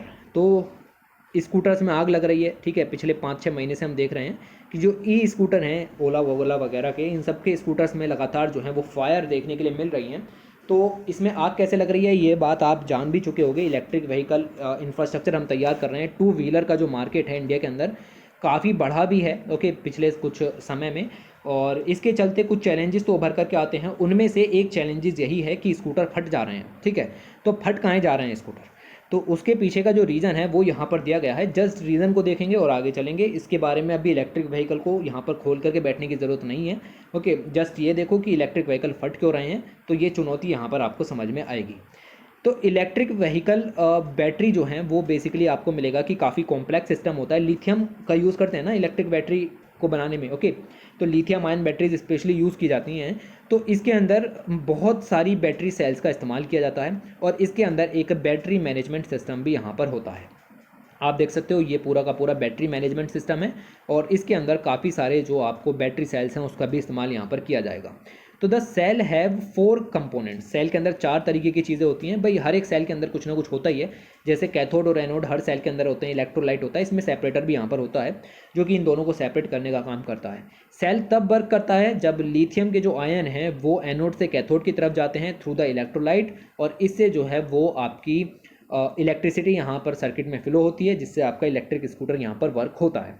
तो ये इस तरीके से आपका इलेक्ट्रिक स्कूटर जो है वो चलता है। लेकिन the following are the most common ways a battery catches fire. तो 4 कोजेज इन्होंने यहाँ पर बताए। एक, ग्रेफाइट एनोड में कुछ प्रॉब्लम यहाँ पर आ जाए, या फिर कैथोड एरिया में कुछ प्रॉब्लम आ जाए, या डेंड्राइट्स में कोई प्रॉब्लम आ जाए, या बैटरी मैनेजमेंट सिस्टम में कोई प्रॉब्लम यहाँ पर आ जाए, तब होगा। ये कुछ चारों कोज यहाँ पर दिए गए हैं। और बेसिकली देखो, जब खाली ये तो लिखने के लिए नहीं आएगा कि अब हाल ही में स्कूटर फटने की न्यूज़ यहाँ पर आई तो बताइए कि कैसे कैसे फट रहे हैं, कैसे हो रहा है, इतना छोटा क्वेश्चन नहीं पूछेंगे। वो इस तरीके से पूछेंगे कि इंडिया में इलेक्ट्रिक व्हीकल का, स्पेशली 2 व्हीकल का मार्केट काफ़ी तेज़ी से बढ़ा है, लेकिन हाल ही में कुछ ऐसे चैलेंजेस देखने के लिए मिले जिनकी वजह से जो है इसमें कुछ सुधार लेने की ज़रूरत है, इसके ऊपर टिप्पणी कीजिए। तो उसमें सिर्फ और सिर्फ स्कूटर में आग लगने का जिक्र नहीं करोगे ना, उसमें बाकी चीज़ें भी यूज़ करोगे, बैटरी स्विपिंग पॉलिसी है उसका जिक्र करोगे, या और चीज़ें हैं, इंफ्रास्ट्रक्चर गैप है उनका इस्तेमाल यहाँ पर करोगे, ओके, उनकी फिजिबिलिटी के बारे में बात करोगे। तो ये सब चीज़ें एक साथ नहीं लिखोगे, लेकिन हाँ इतना तो लिख पाओगे ना कि कैसे आग लग रही है, इसका थोड़ा सा फॉर्मुलेशन देख लेंगे। इसके अलावा इन्होंने बताया कैसे आग लग रही है। तो rupture in solid electrolyte interface. तो ग्रेफाइट का एनोड है, मैंने बताया यहाँ पर ये रहा, ठीक है, ग्रेफाइट का ये आपका एनोड है, ओके। और ग्रेफाइट का एनोड बेसिकली उसके अंदर एक थिन लेयर होती है जिसको कहते हैं सॉलिड इलेक्ट्रोलाइट इंटरफेस। ये बेसिकली प्रोटेक्ट करती है ग्रेफाइट को ताकि इलेक्ट्रोलाइट से जो है वो रिएक्ट होने से यहाँ पर बचाया जा सके। लेकिन कभी कभी इसके फॉर्मेशन में कुछ कमी रह जाती है जिसकी वजह से एक्सटर्नल फोर्सेस की वजह से इसका मूवमेंट होने लगता है और इलेक्ट्रोलाइट के संपर्क में आते ही ये फ्लेमेबल हो जाता है और ये फायर को पकड़ लेता है। ऐसे ही ऑक्सीजन जनरेटिंग कंपाउंड्स हो सकते हैं। बैटरीज जो कि ई स्कूटर में यूज़ की जाती हैं कैथोड केमिस्ट्री का यूज़ करके, उसको लिथियम, निकल, मैग्नीज, कोबाल्ट ऑक्साइड्स का इस्तेमाल वहाँ पर किया जाता है। और ये बेसिकली एक कंपाउंड है जो कि हाई अमाउंट ऑफ ऑक्सीजन को यहाँ पर जनरेट करता है। लार्ज अमाउंट ऑफ ऑक्सीजन जो है वो यहाँ से जनरेट किया जाता है और टेम्परेचर लगभग 200 डिग्री तक यहाँ पर बढ़ जाता है। तो ये काफ़ी हॉट हो जाता है जिसकी वजह से फायर को पकड़ लेता है। ऑक्सीजन फायर को बढ़ावा देने में मदद करती है, ओके।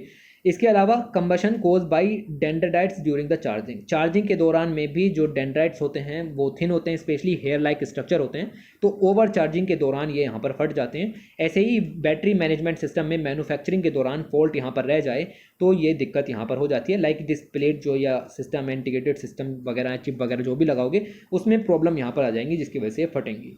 तो ये कुछ प्रॉब्लम आपको ध्यान में रखनी है।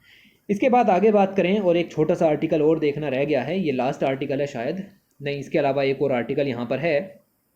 तो यहाँ पर लिखा हुआ है कि बिग फार्मा कंपनीज़ ने कुछ 2 काम यहाँ पर किए हैं। 2 कंपनीज़ का नाम निकल करके आया और 2 कंपनीज़ ने कुछ यहाँ पर स्पेशली जो लो इनकम कंट्रीज़ हैं उनके लिए अपना जो पैराडॉक्स बेसिकली है वो उसको यहाँ पर ओपन किया है। बेसिकली एक उन लोगों ने लो इनकम कंट्रीज़ के लिए कुछ इनिशिएटिव यहाँ पर लॉन्च किया है। देखो 2 इनिशिएटिव यहाँ पर लॉन्च किए गए दुनिया की जो गरीब कंट्रीज़ हैं उनके अंदर हेल्थ की सिचुएशन को एड्रेस करने के लिए, ओके।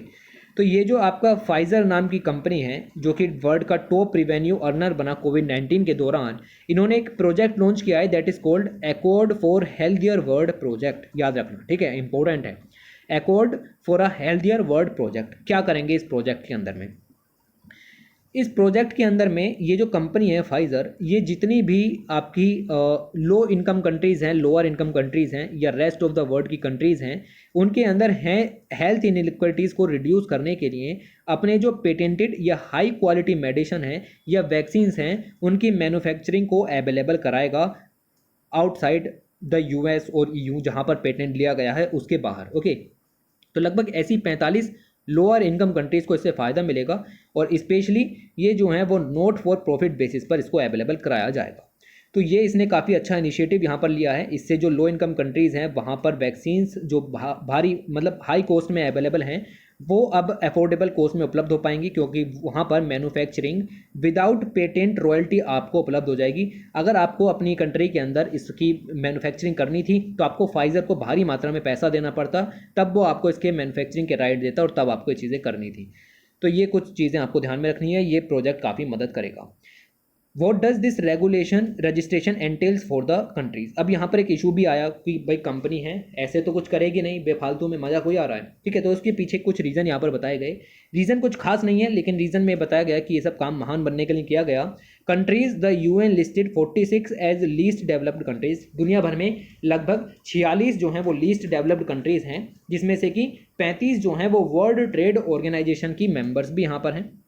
ओके और जब वर्ल्ड ट्रेड ऑर्गेनाइजेशन के मेंबर आप यहाँ पर बन जाते हो, तो जो लीस्ट डेवलप्ड कंट्रीज़ हैं नंबर में 35, ठीक है, WTO की मेंबर, उनको कहा गया है कि आप trade related aspects of intellectual property rights, यानी कि जो ट्रिप्स एग्रीमेंट है उसमें आपका कोई रोल नहीं है। मतलब ये है कि अगर किसी कंपनी को हमने प्रॉपर्टी राइट्स पेटेंट राइट्स यहाँ पर दिए हैं तो वो आपकी कंट्री में लागू नहीं होते। आपकी कंट्री का मतलब ये है, लेट से बांग्लादेश जैसी कोई कंट्री है, इंडिया जैसी भी कंट्री ले सकते हो, कोई और लो डेवलप्ड कंट्रीज़ जो हैं वो यहाँ पर ले सकते हो।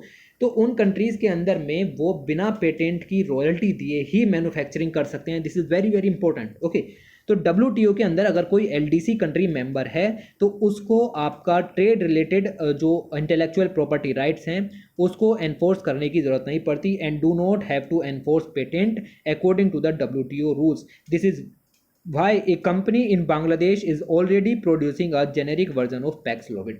Paxlovid फाइजर की वैक्सीन, ओके और इसको यहाँ पर आराम से इस्तेमाल किया जा रहा है, उसका मैन्युफैक्चर किया जा रहा है और फाइजर उसको रोक भी नहीं सकता। क्यों? क्योंकि WTO के अंदर ये बात साफ साफ लिखी हुई है कि लो डेवलप्ड कंट्रीज़ के अंदर पेटेंट राइट्स वर्क नहीं करेंगे। वेरी वेरी इंपॉर्टेंट पॉइंट, बहुत मुश्किल से निकाल करके लाया हूँ, मैं इग्नोर करने वाला था आर्टिकल को, लेकिन फिर मैंने इसको पढ़ दिया, ठीक है, ये चीज़ यहाँ पर निकल करके आई। ओके तो अब ये फाइज़र ने ये डिसीज़न लिया है, तो ये कैसे है इस चीज़ को भी हम यहाँ पर देख लेते हैं। और फाइज़र ने ये काम इसलिए किया है क्योंकि ये जो जेनेरिक वर्जन बनाए जा रहे हैं वैक्सीन्स के, ओके जेनेरिक वर्जन बिना पेटेंट राइट के, ओके और बिना किसी कंपनी वगैरह का लोगो इस्तेमाल किए हुए, ठीक है, ये सब चीज़ें यहाँ पर बन रही हैं ऐसे ही, मतलब काम चलाऊ तरीके से काम हो रहा है। तो फाइज़र ने इस काम को किया है कि ये काम चलाऊ तरीका यहाँ पर बंद हो जाए और हमारा जो बेसिकली ऑर्गेनाइज्ड स्ट्रक्चर है उसको यहाँ पर लॉन्च किया जाए। तो इससे नाम भी हो जाएगा और ये जो जेनेरिक वर्जन बन रहे हैं इधर उधर के, ये सब भी खत्म हो जाएंगे और कंट्रीज सुरक्षित भी रहेंगी, हमारा भी मैन्युफैक्चरिंग बढ़ेगी और ये सब चीज़ें देखने के लिए मिलेंगी। तो ये इस तरीके से यहाँ पर वर्क किया गया। खैर इनिशिएटिव अच्छा है, मदद लेनी चाहिए। ओके ये मिला। ऐसे ही दूसरा इनिशिएटिव और शुरू किया गया है, that is called ATOM initiative called access to oncology medicine. ये लॉन्च किया गया है union for international cancer control के द्वारा, और इसके अलावा कुछ और सिविल सोसाइटी ऑर्गेनाइजेशंस भी हैं, प्राइवेट ऑर्गेनाइजेशन भी साथ में हैं, और ये जो हैं वो cancer focused access program implement करेंगे।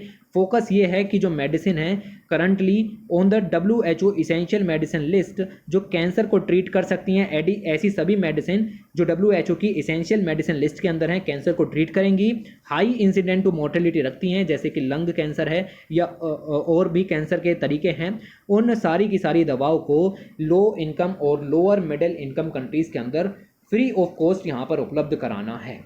तो कैंसर रिलेटेड ड्रग्स को उपलब्ध कराने की बात यहाँ पर की गई है। तो दो काम यहाँ पर किए गए हैं। अब ये जो आपका इंस्टीट्यूट है that is called union for international cancer control, ये एक बेसिकली इंस्टीट्यूशन है, ग्लोबल नेटवर्क के साथ वर्क करता है और कोलैबोरेट तरीके से वर्क करता है। इसका मतलब ये है कि इन एवेबिलिटी को इंक्रीज़ करेगा, अफोर्डेबिलिटी यहाँ पर बढ़ेगी और इसके जो प्राइमरी गोल्स हैं वो यहाँ पर पूरे हो जाएंगे। खैर थोड़ा थोड़ा सा याद रखो, ये चीज़ें मिलेंगी। इसके बाद हिमालयन रीजन में आपको पता है कि स्प्रिंग्स काफ़ी ज़्यादा मौजूद हैं और स्प्रिंग्स जो हैं उनका मदद लिया जा सकता है, और स्प्रिंग को मैनेजमेंट करने का जो काम है उसको कहा जाता है स्प्रिंग शेड मैनेजमेंट। जैसे वाटर शेड मैनेजमेंट होता है ऐसे ही स्प्रिंग शेड मैनेजमेंट होता है।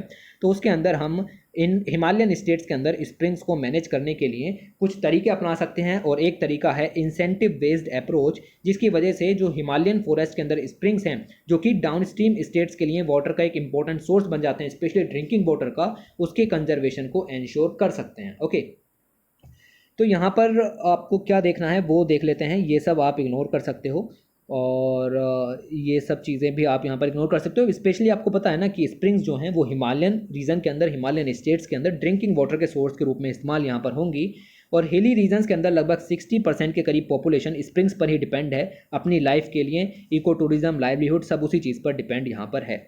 2010 में स्टडी हुई, जनरल साइंस में पब्लिश हुई, उन्होंने बताया कि springs and surface run off contribute 57 to 87% of river flow too, जिससे कि प्लेन्स ऑफ पंजाब हैं, हरियाणा, उत्तर प्रदेश के हैं, या मेजर एग्रीकल्चर प्रोड्यूसर स्टेट्स हैं, उनको यहाँ पर फ़ायदा मिलता है।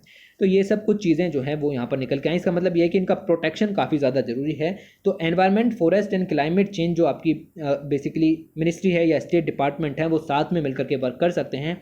इसके अलावा जो नरेंद्र मोदी जी हैं, उन्होंने 100 डेज़ का प्लान भी लॉन्च किया था 5 जुलाई 2019 को, जिसमें उन्होंने यूनियन मिनिस्ट्री ऑफ जल शक्ति के साथ मिलकर के 6 प्लान्ड रीजन तैयार किए थे, प्रोग्राम तैयार किए थे, ताकि हिमालयन रीजन के स्प्रिंग्स को रेजुविनेट किया जा सके। तो सेंटर इसके अलावा क्या कर सकती है कि फाइनेंशियल कंपनसेशन दे सकती है। जो लोग स्प्रिंग शेड मैनेजमेंट के लिए अच्छा काम करेंगे उनको इनाम दिया जाएगा, उनको बेनिफिट दिया जाएगा। इस तरीके से this is called incentive based approach. तो ये चीज़ें आपको मिलेंगी इस तरीके से।